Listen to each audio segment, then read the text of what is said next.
In studio now, we do have Sam Kitiki. He is a barber. Sam, good morning. Good morning. How are you doing? I'm good. Thank you for joining me today. Thank you for having me. Yes. Let's talk about your business. What inspired you to become a barber, and how did that journey begin? This journey began a while back. I'm an artist. Yes. I used to just admire people getting really good haircuts. Yeah. I have a cousin in the US. She's called Wawa the barber. Mm-hmm. She's the biggest inspiration in my life. She taught me the basics of cutting hair. Yeah. So after campus, I was employed, but I didn't feel like continuing with my employment. So Yeah. I decided to follow my heart. Yes. What did you study in campus? So I have 3 bachelor degrees and a master's degree. I have Wow. a bachelor degree in computer science. I have a bachelor degree in psychology. I have a bachelor degree in theology. And I have a master's in computer programming and networking. That's impressive. Thank you. That's impressive. All those 3 degrees, Yes. how is that helping you right now? Mostly it helps me in the communication skills. Yes. The psychology degree has helped me in interacting with a lot of children. Yeah.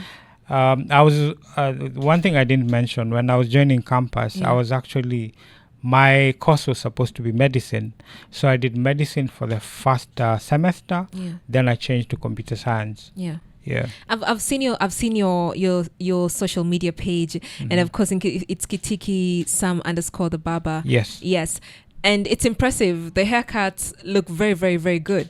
Thank you very much. Yes. Mhm. How did your parents feel when you went and you studied all these degrees and you got your masters, and then you said, "Nope, I'm going to become an entrepreneur"?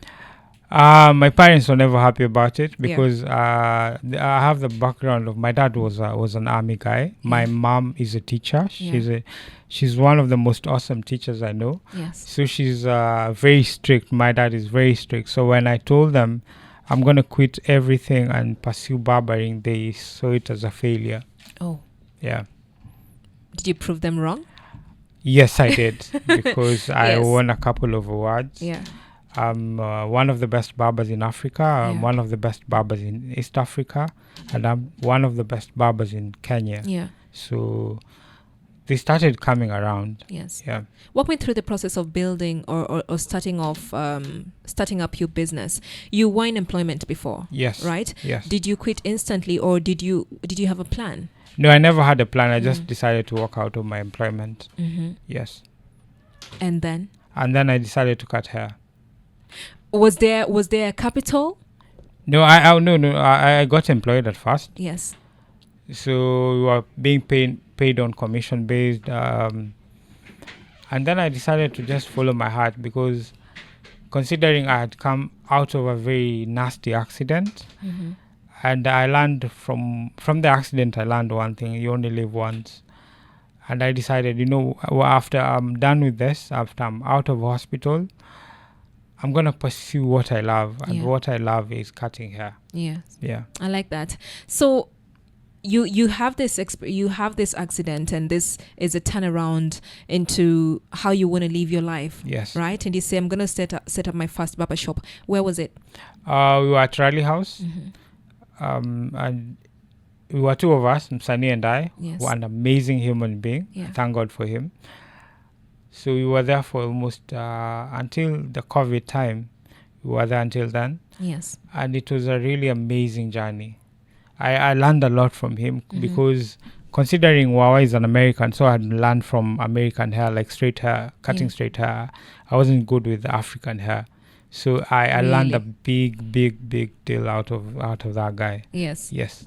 Okay. So you said so initially you had a partner. Yes, Msani. Do you still have Msani with you? No. I don't have Msani. So after that, I ventured out on my own. Yeah. Got another partner. We opened a branch at Likoni Mall. Mm-hmm. But due to COVID and due to financial constraints, we couldn't manage to run the place. So I went back to employment. Yes. I went to Minto's barbershop. I've been there until early this year. So that is when I left and came to Empire Barbershop, one of the best places I've ever worked, to be honest. Yes. It is so amazing. Yeah. It is so amazing. I want to thank our Sam, who gave me the opportunity. Yes. And also the entire team at Empire Barbershop, they've given me such a peaceful time. I never knew such a place existed until I joined them. Yeah. And I thank God for the journey. I thank God so far. Yeah. Yeah. You're also talking about the fact that so COVID hit, and we mentioned COVID this morning about how it destabilized a lot of businesses. How did that hurt you and your business? Clients stopped showing up. Yes. Because they were afraid this is COVID, they're gonna get infected. So what happens is our sales went down, and then we had to pay bills. Yeah. Remember, we're in a mall, so we have to pay our bills on time. We have to pay the rent. We have to pay for the water. Yes. We had some guys we had employed. We have to pay them.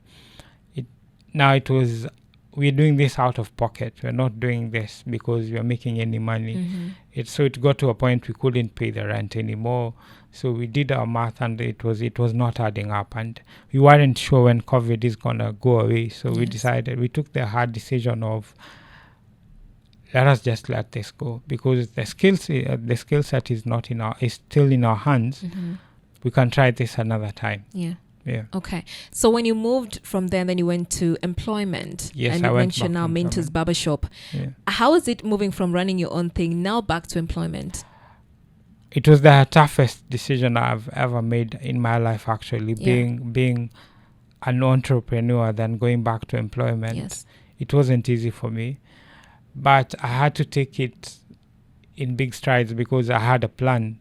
I was like, I'm going to go back to employment, start saving up. Yes. Then this year I was supposed to open my own shop. Yeah. But unfortunately, that wasn't meant to be. Yeah. You said this year? Yes. I was supposed to, because I was saving up for opening up this year. Yes, to open up my shop. But it never came to be. Yes. Yeah. So where do you currently work? I'm at Empire Barbershop, Mount Kenya University. We are next to Kenya Power, adjacent to Keb's building, Makadara grounds. Yes. Yes. What does a typical day look like for you? My typical day starts by 9. Yeah. So by 9, I've already taken in my inventory. I know what I'm expected to do the entire day. I have my appointments. I have them set up, and I just prepare myself psychologically for each and every client, because if you don't prepare yourself, you're prepared to fail. And remember, nowadays people have different taste and preference. I normally know what a client needs before they come in, so I have to prepare myself psychologically. I have to know what is required. If they need color, if they need texturizer, I get some bit of information about them, because there are some clients who walk into the shop and just want peace. There are some clients who need a conversation. So I have to know some bit of background about them. Yeah. I like that. How do you get to know? Because when you say there's some clients who work in the shop and just want some quiet, I'll give an example with the times when you get into a cab and and you honestly want some peace and quiet, and then the driver goes on and on and on and on. So at times you also get into the salon and you want some peace and quiet, and your salonist or tends to go on and on, or at some point this other person is so quiet. How do you know a client that who's chatty and one that just wants some sort of silence? Remember, I have a degree in psychology, so I Yes. can tell. Then also the first interaction with someone, you can always know what this person needs or wants. Yeah. So if you try and engage someone and they're awfully quiet, you respect their space and just let it be quiet. But if you interact with the client the first 3-4 minutes and they're awfully chatty, so this is a person I can engage in conversations with. So we engage in a good conversation. Yeah. Because at the end of the day, apart from me being a barber, I also use that chair to spread the gospel. And a big part of me, I'm a believer in Jesus Christ. And I'm a believer in the gospel. So I've seen that chair transform people. I've seen marriages getting mended. I've seen broken people coming back to God. I've seen drug addicts getting back to their lives. Because to me, it's not just cutting hair. I want to be involved in your life. And That is the most awesome part, because in my previous job I couldn't do that. Yeah. So this does not limit me. And also, as I said, I was doing medicine. So I love kids. If there's one thing I love, is children, and working with an environment where I can have access to kids. Also, those kids who have challenges, I really love that. Yeah. Yeah. And have you ever seen, because I know at times people just come there to also vent, right? Yeah. Customers also come there to vent. What are your the biggest challenges that you face as a barber? When a client comes to vent, it's better off you just keep quiet and absorb. I've learned how to do that. Okay. The biggest challenge I've had so far is someone underpaying you for your service. I don't feel good about it. You give them one of the best services and then they decide the price for themselves. Yet there's a set price. Yeah. So that becomes a challenge. And clients who, not all, like a client who doesn't want to pay. Basically, they say you have done a bad job, so they're trying to get an excuse not to pay. I've had one of those. Oh. Yes. They walked in, you gave them a haircut, and they just didn't want to pay. After I did everything, Yeah. they didn't want to pay. I was like, what's happening? How do I handle this? Yeah. We just decided to let them go. And how did you handle that? Because you see, if we see certain things in restaurants where when you go to a restaurant and the client leaves without paying, then it goes back to the waiter or the waitress, right? Is that similar to you, especially when you're working in somebody else's barbershop? That is why I told you I have an amazing team at Empire Barbershop. Yeah. So that happened while I was there. And the management was like, we understand you have given a really good service, but the client is not complying when it comes to pay. So we are like, it's a one-off thing. Yeah. Let us just let it go. Yeah. Yeah. Okay. What's the most common mistake people make with their hair? I like this one. A lot of people don't understand we have 12 different types of hair. So some of them get the worst, like the wrong type of a haircut. So as a barber, I need to understand the shapes of the head, how you're supposed to cut, types of hair, and how you're supposed to cut. Yeah. So a lot. Sometimes you can see a client who gets the wrong haircut because the barber did not understand their type of hair. Yeah. So normally, I advise my clients on the products to use, or the type of a haircut to get in case I'm not around. Yeah. So they understand their hair. They understand the process of cutting their own hair type. Yes. Yeah. What's most fulfilling about your job? The smiles that I get. Yeah. Oh, that gratitude that a client is satisfied. That is the most amazing thing ever. Yes. Yeah. So I have these kids with autism. When they come, they settle down. I cut their hair, and then it's not even about the pay. Yeah. It's about how they say thank you. Like I have this kid who will give me a very honest hug. That is the most amazing payment I can ever get. Yeah. Yeah. I like that. Yeah. On your social media page, you put up a post and it says, lately, my heart has been heavy, battling gist. Yeah, just cancer. Yeah, battling gist cancer has been the toughest storm of my life. And what cuts even deeper than the pain of illness is the silence of family and friends I once called my own. I never imagined that the people I laughed with, stood by, and loved unconditionally would disappear when I needed them the most. The loneliness is louder than the disease itself. Yeah, I wrote Let's that. talk about that.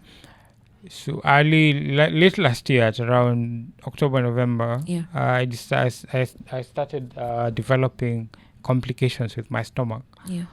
I used to take painkillers every day, like in the morning and in the afternoon. I have this tummy ache. It started to swell. I thought it was just normal. So my first diagnosis was like, self-diagnosed. I was like, maybe this is ulcers. Yeah. So in December, I started to shed off weight, like shed off a lot of weight because I was a huge guy, weighing 161 kilos, going to the gym, doing very good weightlifting. So in January, things got worse. I started vomiting blood. I had not gone for a long call for almost 3 weeks. So it came off through my mouth. I was like, this is now getting serious. So I went to Mombasa Hospital.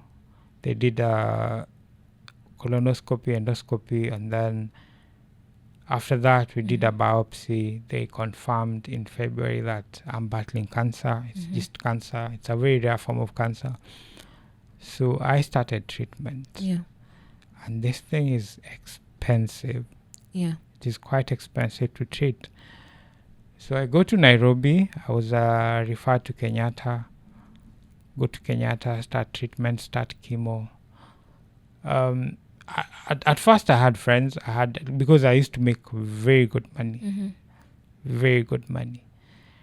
So at first I was a bit able, because I remember my first bill was 574,000. Were able to pay that off. I had saved like almost 1 million points because I want to start a barber shop this year. So half of it is now gone in like a month. Poof, it's gone.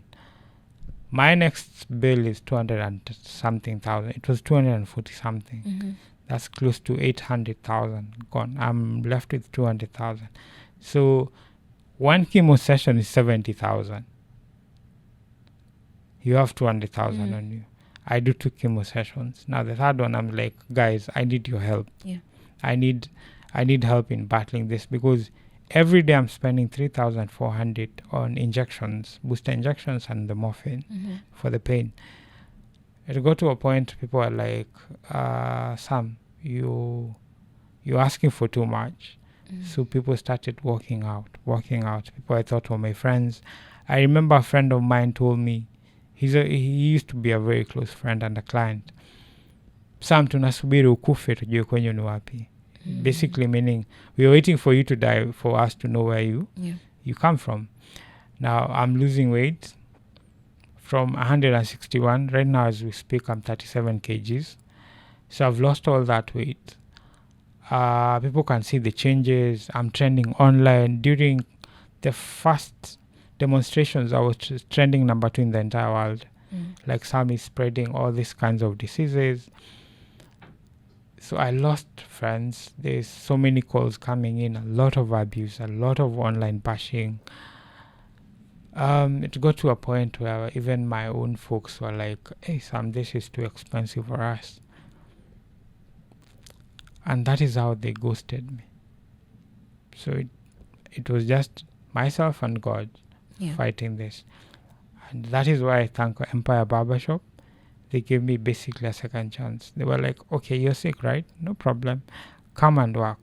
When you're not able to, we can still understand. Like on Monday, I wasn't working. I was in the hospital from Sunday at night all the way through Monday. This Monday, I didn't go to work. Oh no, I went to work. Then on Tuesday, the entire day I wasn't at work. Yesterday I was at work, but I wasn't so good. I was vomiting a lot of blood. They understood that. They're like, Sam, you need to go rest. And that is why I love that team. They don't treat me in any special way. They treat me like a normal human being, and may God continue blessing them. I'm so sorry about that. I'm sorry about you battling cancer. You've mentioned something where you say that people are bashing you online. Yes. Where is that aggression coming from? This all started by... So someone posted 2 pictures of me when I was in the hospital and a previous photo. So because I love to keep to myself, I never used to want to be such a celebrity. I just wanted my hair to speak for itself. So after they posted and they tagged my name, people were like, this is Sam Kitiki, the one we know. No, something must be very, very wrong. So it started on Facebook. So they posted it on Facebook. So it picked up traction. It picked up massive traction. Now, a guy sees it in Tanzania because I've interacted with so many celebrities in Tanzania. They post it. on their TikTok. In one day, it hits 1 million likes. People are calling me from Tanzania. Big musicians I've worked with are calling me, Sam, what is happening? What is this we're seeing? So then another platform in Tanzania, a very big platform on Instagram in Tanzania, picks that story up. They post it. Now it has gone viral. So let me ask. We all know that cancer treatment is quite expensive. Yes. Yes. It's not easy. And in this post, you're talking about family, friends. Did they completely desert? Yes, they did. Yes, they did. At some point, I was just left alone, completely. The only two people who came to my aid is Sam. We have two bosses at Empire. They're two very good friends. They're the ones who came to my aid. So how are you footing your bills at the moment? Right now, it's whoever wants to support, you support it via my number. You can send in any amount, just any contribution. All that goes into my medication. Mm-hmm. Yes. And where do you go for your treatment? So there's here in Mombasa. Then mostly I do my chemo. My major treatment is in Kenyatta. Mm-hmm. Yes. So I was there the other weekend. So I stay for 2 weeks. Every 2 weeks I go to Nairobi. Yeah. Okay. I want to continue reading this. When you say, but even in this abandonment, I remind myself that my worth is not defined by who stays or who walks away. I'm still a fighter. I'm still deserving of love. And I'm still here, breathing, believing, and pushing forward. To those who left me, I hold no bitterness. I only pray life never tests you the way it has tested me. And to anyone who feels forgotten in their pain, know this: we may be left alone, but we are never without strength. What has this experience taught you about friendship? Personally, it has taught me to be a real friend to someone. It has taught me that when you say you're a friend, be there for that person in all their seasons, in their good, their bad, their highs and their lows. Most of us, and that is me included, we tend to be someone's friend because we are actually benefiting. Yeah. I sat down and asked myself, how am I benefiting the other person? How am I of to any aid to that person when they are not at their best? So it has taught me, one, humility, and then it has taught me to be real and truthful to my friendships. Yeah. If I am your friend, let me be your real friend in all your seasons. It doesn't matter. Yeah. Not just in the seasons that things are good, things are working out, but what about when things are not working out? Yeah. Am I going to stand there for you? Am I going to be there for you? Am I going to defend you in your absence? So that is what I have learned, being a real friend and what it means to be a friend. And family is not the person you're related by blood. Family is the person that is there with you at your lowest. Yes. What keeps you going every day? Jesus Christ. As I said, I'm a strong believer in Christ Jesus, and that has kept me going because I cannot, the Bible says, focus on Christ Jesus, and that is why I'm keeping my eyes focused at the moment. Yes. What's your plan, Sam? My plan is to get better. Yeah. Each and every day, one day at a time. After I get better, I want to inspire a lot of cancer patients out there. I want to work with them. I want to see them being positive about it. Because right now I can decide to stay at home and just recuperate in the house, but I'm not going to do that. I want to show other cancer patients that we can do this. We are normal human beings. Just because we have a challenge does not mean that is the end of life. And we can be of great impact to this economy, to the society. Yes. Yes. You have heard it from Sam today. And you know what? We extend, I would like to say, I get what you're going through. Thank you so Yes, much. I get what you're going through. And for anybody who would like to support you, say they can do that. Yes, they can. Go ahead. I have a number you can support via 0724 Yeah. 590 868. 0724 590 868. And any amount is highly appreciated.